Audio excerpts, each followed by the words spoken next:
Monsoon का season, कभी भी मौसम बदल जाता है। कुछ देर बारिश, कुछ देर धूप, कुछ देर गर्मी, कभी बरसात। माँ, कोमल भाभी कहाँ है? दिखाई नहीं दे रही। लाओ प्रथम को, मुझे तो थोड़ी देर मेरे पास खेलेगा। हाँ ले, घुमा ले आंगन में थोड़ी देर।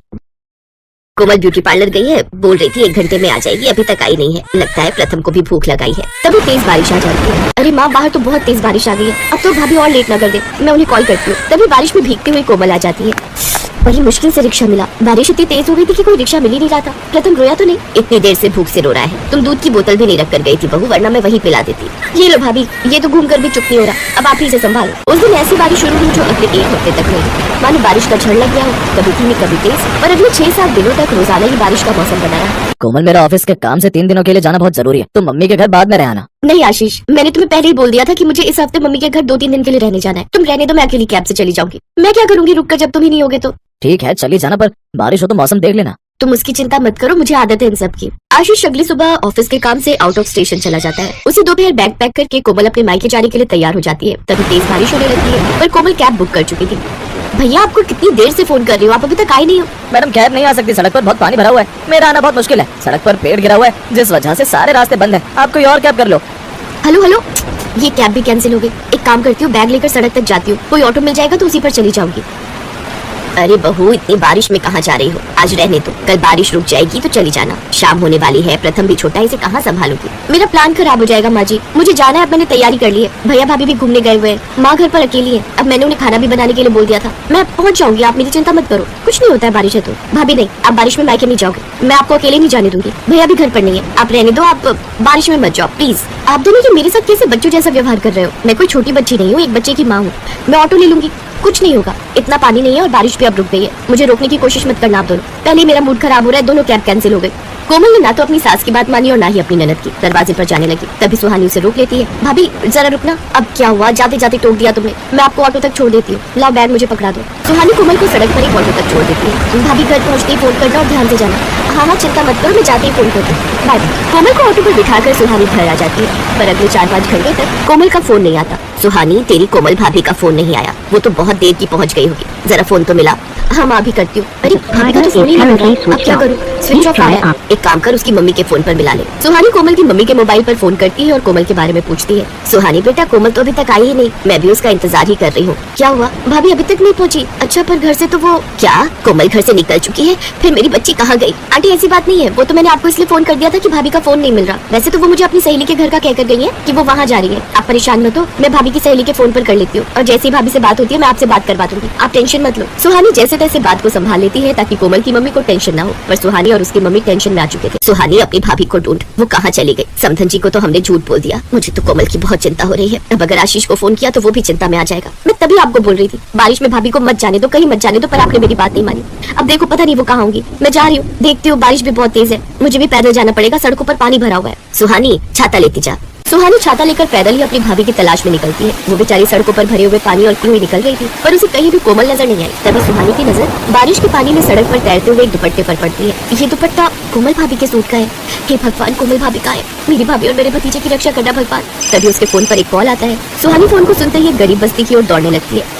बस्ती में घुसते ही उसे एक छोटी लड़की मिलती है। उस लड़की का नाम कंचन था। कंचन सुहानी को एक टूटी फूटी झोपड़ी में ले जाती है। वहाँ पर सुहानी की भाभी कोमल अपने बेटे प्रथम को गोदी में लेकर बैठी हुई थी। कोमल के माथे पर चोट थी। कोमल भाभी, आप यहाँ? और आपके माथे पर ये चोट कैसी? आप ठीक तो हो ना? मैं ठीक हूँ सुहानी, प्रथम भी ठीक है। वो बारिश की वजह से सड़क पर एक गड्ढा था जिसमें मैं बहुत जोर की गिरी और मेरे माथे पर चोट आ गई। वो तो भला हो आशा जी का, इन्होंने मुझे संभाल लिया और प्रथम को गोदी में उठाया और यहाँ अपने घर ले आई। ऑटो वाले ने तो मुझे थोड़ी दूर पर ही छोड़ दिया था, क्योंकि उसका ऑटो बारिश के पानी की वजह से स्टार्ट ही नहीं हो रहा था। जब उसने मुझे सड़क के बीचों बीच उतार दिया तो मैं परेशान हो गई। थोड़ी दूर चलने लगी थी कि अचानक ये सब हो गया। मेरा फोन बारिश के पानी में भीगने से खराब हो गया, ऑन ही नहीं हो रहा था ताकि मैं तुम्हें फोन कर सकती। इनके मोबाइल फोन से तुम्हें कॉल मिलाया। मैं बहुत परेशान हो गई थी, पर मुझे यकीन था कि तुम मुझे ढूंढने जरूर आओगी। सुहानी अपनी भाभी के आंसू पोंछती है और प्रथम को गोदी में उठाकर प्यार करने लगती है। कुछ देर बाद आशा जी और उनकी बेटी गुड़िया को धन्यवाद कहकर सुहानी अपनी भाभी कोमल के साथ एक ऑटो करके अस्पताल जाती है। वहाँ कोमल के माथे पर मरहम पट्टी करवाकर सुहानी और कोमल घर आ जाते हैं। कोमल की सास जब उसके माथे पर चोट देखती है तो वो भी घबरा जाती है। सुहानी सारी बात बताती है।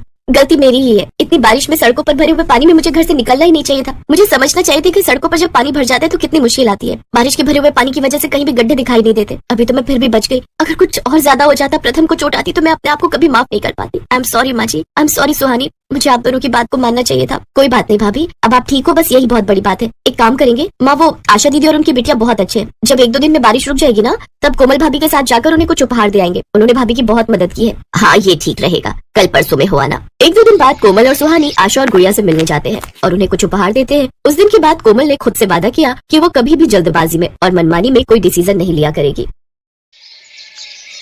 भाभी, हमारे कॉलेज की तरफ से गोवा के लिए एक ट्रिप ऑर्गेनाइज की गई है, जिसके लिए वो हमसे 5,000 रुपए ले रहे हैं। मेरी सभी सहेलियां जा रही हैं, मेरा भी बहुत मन है, प्लीज मुझे जाने दो।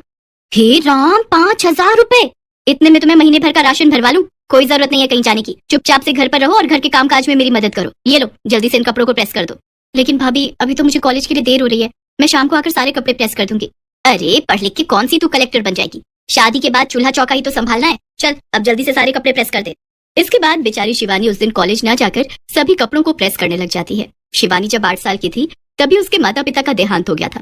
वो अपने भैया भाभी के साथ रहती थी। उसके भैया भाभी उसके साथ अच्छा बर्ताव नहीं करते थे। अगले दिन सुबह जब शिवानी कॉलेज जाती है, तो वहाँ उसका बेस्ट फ्रेंड आकाश उससे पूछता है, अरे शिवानी, तो तुम कॉलेज क्यों नहीं आई? पता है मैं कितनी देर तक तुम्हारी राह देखता रहा। बस यूं ही आकाश, एक्चुअली वो घर में काम ज्यादा था। काम ज्यादा था या फिर तुम्हारी भाभी नहीं चाहती थी कि तुम कॉलेज जाओ? हाँ आकाश, दरअसल मेरी भाभी ने मुझे आने नहीं दिया। वो नहीं चाहती कि मैं कॉलेज जाऊँ और पढ़ाई करूँ। अगर मैं घर पर पढ़ना भी चाहूँ तो वो कोई ना कोई बहाना बनाकर मुझे काम में लगा देती है। तो तुम उनकी शिकायत अपने भैया से क्यों नहीं करती? भैया से कहकर कोई फायदा नहीं है, वो भी भाभी की तरह हर समय मुझसे लड़ते रहते हैं।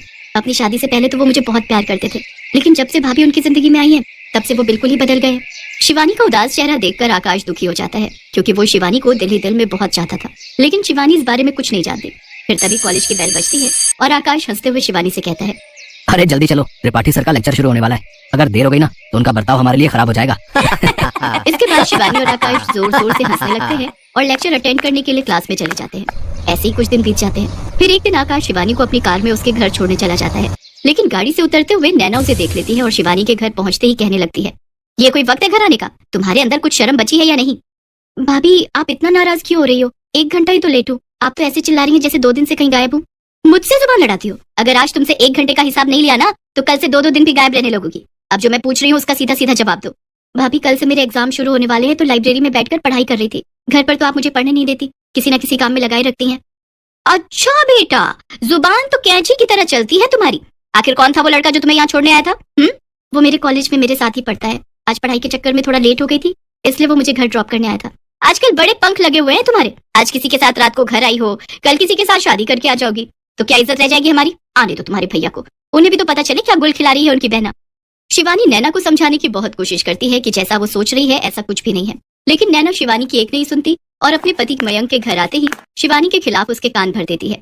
अगली सुबह शिवानी जैसे ही तैयार होकर कॉलेज के लिए निकलने लगती है, तभी मयंक उसे रोकते हुए कहता है, शिवानी, आज से तुम कॉलेज नहीं जाओगी। लेकिन क्यों भैया, आज तो मेरा एग्जाम है। अरे बहुत कर ली तुमने पढ़ाई, अब घर पर रहकर घर के कामकाज सीखो। इससे पहले कि तुम हमें कहीं मुंह दिखाने लायक नहीं छोड़ो, उससे पहले ही हम तुम्हारी शादी कर देंगे। शादी? इतनी जल्दी भैया? नहीं भैया, जब तक मैं पढ़ाई पूरी नहीं कर लेती तब तक मैं शादी नहीं करूंगी। शिवानी, तुम्हें पता है ना, मैंने एक बार जो फैसला ले लिया सो ले लिया। कल शाम तुम्हें देखने लड़के वाले आ रहे हैं, तुम तैयार है ना? हम जल्द ही तुम्हारी शादी कर देंगे। शिवानी अपने भाई को समझाने की बहुत कोशिश करती है, लेकिन मयंक उसकी बिल्कुल नहीं सुनता। और उधर कॉलेज में बैठा आकाश कब से शिवानी की राह देख रहा होता है। एग्जामिनेशन हॉल में शिवानी के न आने के कारण आकाश भी वहाँ से बिना पेपर दिए ही चला जाता है। एग्जाम खत्म होने के बाद शिवानी और आकाश की दोस्त निधि आकाश के पास आकर बैठती है और उससे कहती है, आकाश तुम पागल हो गए हो क्या, जो बिना पेपर दिए आ गए? निधि यार, आज शिवानी कॉलेज नहीं आई, मुझे कुछ ठीक नहीं लग रहा। क्या तुम उसके घर जाकर पता कर सकती हो कि आखिर बात क्या है? हाँ, क्यों नहीं, चली जाऊंगी मैं, लेकिन ये तो बताओ, जब तुम शिवानी से इतना प्यार करते हो तो उसे बोल क्यों नहीं देते? हाँ तुम सही कह रही हो। अच्छा, उसको जाकर बोलना कि कल सुबह मुझे पहाड़ी वाले मंदिर पर मिले। इसके बाद निधि सीधा शिवानी के घर जाती है और उसे आकाश का मैसेज दे देती है। अगले दिन सुबह शिवानी आकाश से जाकर मंदिर में मिलती है और रोते हुए उससे कहती है, आकाश, मेरे भैया भाभी जबरदस्ती मेरी शादी एक अनपढ़ तलाकशुदा मर्द के साथ कर रहे हैं, और तो और उसके 2 बच्चे भी हैं। क्या? लेकिन वो ऐसा क्यों कर रहे हैं? क्योंकि उसके पास बहुत पैसे हैं और उन्हें लगता है कि अगर मेरी शादी अमीर घर में हो जाएगी तो उन्हें भी किसी चीज की कमी नहीं होगी। निधि ने मुझे सब बता दिया है और अब इस दलदल से निकलने का सिर्फ एक ही रास्ता है कि तुम अपने भैया भाभी का घर छोड़ दो। लेकिन फिर मैं कहाँ जाऊंगी? भैया के अलावा इस दुनिया में मेरा है ही कौन? तुम मेरे घर चलो शिवानी, मैं सच कह रहा हूँ, मैं तुम्हें कभी किसी चीज की कमी नहीं होने दूंगा। लेकिन आकाश, तुम्हारे घर पर इस तरह रहना, लोग क्या कहेंगे? तुम्हारे घर वाले क्या सोचेंगे? नहीं, मुझे ठीक नहीं लग रहा। शिवानी, आज हम मंदिर में खड़े हैं और मैं भगवान के सामने तुमसे कुछ भी झूठ नहीं कहूंगा। मैं तुम्हें बहुत प्यार करता हूँ और जिंदगी भर तुम्हारे साथ रहना चाहता हूँ। क्या तुम मुझसे शादी करोगी? शिवानी, मैं भगवान को साक्षी मानकर उम्र भर तुम्हारा साथ निभाने का वादा करता हूँ। तुम्हें हर हाल में खुश रखूंगा और हमेशा तुम्हारा साथ दूंगा। आकाश की बात सुनते ही शिवानी दंग रह जाती है और कुछ कह पाती है उससे पहले ही आकाश कुमकुम उठाता है और उससे शिवानी की मांग भर देता है। आकाश की बातों ने शिवानी का मन भी जीत लिया। शायद उसे जिंदगी में पहली बार किसी ने इतना प्यार दिया था और वो राजी खुशी आकाश के साथ मंदिर में अग्नि को साक्षी मानकर शादी कर देती है। शादी करने के फौरन बाद शिवानी आकाश के साथ अपने घर पहुंचती है तो उसकी भाभी उसको देखते ही जोर जोर से छाती पीटने लगी। हाय राम, ये क्या कर डाला इस लड़की ने, हमें कहीं मुंह दिखाने लायक नहीं छोड़ा। जिस बात का डर था वही हुआ, इस लड़की ने हमारे मुंह पर काली पोत दी। अच्छा, जब तुम पैसों की खातिर मेरी उस तलाकशुदा बच्चों के पिता से शादी करवाने जा रहे थे तब कुछ नहीं, और अगर मैंने अपनी पसंद के लड़के से शादी कर ली तो तुम्हारे खानदान की इज्जत मिट्टी में मिल गई। शिवानी, ये तुमने अच्छा नहीं किया। अब निकल जाओ मेरे घर से और फिर कभी मुझे अपनी शक्ल भी मत दिखाना। आज से तुम हमारे लिए मर गई। मर तो मैं आपके लिए उसी दिन गई थी भैया जिस दिन भाभी ब्याह कर इस घर में आई थी। बस ये बात कहने में आपको कई साल लग गए। इसके बाद आकाश शिवानी को अपने घर लेकर जा रहा होता है। तभी गाड़ी में बैठी शिवानी आकाश से पूछती है, आकाश तुम्हें डर नहीं लग रहा? मुझे तो बहुत डर लग रहा है, ना जाने तुम्हारे मम्मी पापा क्या कहेंगे, पता नहीं वो हमारे रिश्ते को अपनाएंगे भी या नहीं। तुम घबराओ नहीं शिवानी, ऊपर वाले ने चाहा तो सब ठीक ही होगा। घर पहुंचते ही आकाश गाड़ी से उतरता है और शिवानी की तरफ का गेट खोलते हुए उसे बाहर आने के लिए कहता है। शिवानी घबराई हुई धीरे धीरे घर के दरवाजे तक जाती है तो देखती है कि एकदम से उनके ऊपर फूलों की बारिश होने लगती है और उसकी सास हाथ में आरती की थाल लिए खड़ी होती है। शिवानी ये सब देखकर दंग रह जाती है। आकाश के मम्मी पापा ने बहुत ही अच्छे से शिवानी का स्वागत किया और तोहफे के रूप में उसे सोने के गहने भी दिए। इसके बाद शिवानी और आकाश ने माता पिता के पैर छूकर उनका आशीर्वाद लिया। फिर शिवानी ने आकाश से पूछा, आकाश अब तो बता दो ये सब क्या हो रहा है? तुम्हारे मम्मी पापा गुस्सा होने की जगह हमारी आरती उतार रहे हैं, मुझे तो कुछ समझ नहीं आ रहा। बताता हूँ बाबा, सब बताता हूँ। दरअसल मैंने अपने माता पिता को तुम्हारे बारे में पहले ही बता दिया था और उन्होंने ही मुझसे कहा था कि मैं आज ही तुमसे शादी कर लूं और तुम्हें उनकी बहू बनाकर इस घर में ले आऊं। और ये सब तैयारी ये भी उन्हीं का ही आइडिया था। ओहो, तो इसीलिए मंदिर में मेरे जवाब का इंतजार किए बिना ही तुमने मेरी मांग में सिंदूर भर दिया, ताकि मेरे पास मना करने का कोई कारण ही ना रहे। हाँ, मेरे मम्मी पापा सुबह से इन सब तैयारियों में लगे हुए थे। उन्होंने ही घर को सजाया, तुम्हारे मेरे लिए गिफ्ट लेकर आए और ये फूलों वाला आइडिया ये भी उन्हीं का ही था। सच में आकाश, तुम्हारे मम्मी पापा बहुत अच्छे हैं। तुम्हारे नहीं बल्कि हमारे, आज से वो तुम्हारे भी तो मम्मी पापा है। हाँ हाँ, हमारे मम्मी पापा बहुत अच्छे हैं। इसके बाद दोनों ने अपनी ग्रेजुएशन पूरी की और फिर दोनों की ही MNC कंपनी में नौकरी लग गई।